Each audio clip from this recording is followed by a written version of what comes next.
Magluto tayo ng mechado ni Mapa Cooking.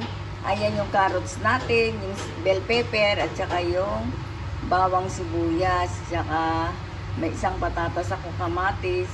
Siyempre hindi mawala yung ating tomato sauce, at saka yung paminta. Yan, ipakuluan ni Mapa Cooking. Sabay-sabay na ipakulo dito sa ating baka yung ating mga kamatis. Parang nakulangan ako sa kamatis, dinagdagan ni Mapa Cooking ng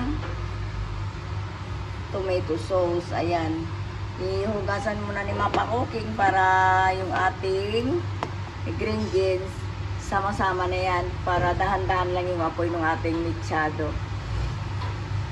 Okay, hugas muna si Mapa Cooking no ingredients natin tsaka yung baka natin.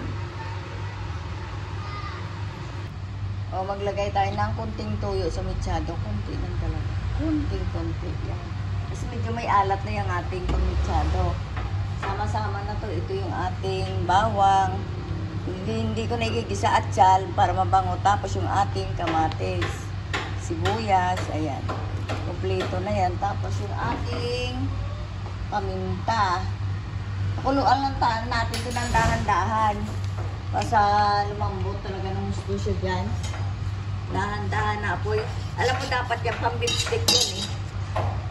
Ayaw na nila ng beef stick, ayan, tomato sauce sa mechado natin. Kasi apoyan lang natin ng dahan-dahan. Nagtukod ang apoy na. Kaya mo yun yung tomato sauce? Di sa asawa ko. Kala ko sa iba na naman. Napaka-buisit ang anak ko, no? Nag-iimot yung anak ko. Kasi sabi niya, sa iba na ako bibili kasi may tindahan yung anak ko. Selosa ang bata. Bata pa selosa na. Lalo na kaya pagka nag-asawa na. Nag-asawa na. Ay, asawa na pala. Si Mapa Cooking talaga makalimutin eh. Ayan yung ating ano. Tapos ito, tatakipan natin. Dahan-dahan talaga yung apoy ng ating. Lakasan ko muna kasi hindi pa kumulo. Tatakipan ni Mapa Cooking. Ganyan na takip ni Mapa Cooking. Ayan, balikan natin maya-maya.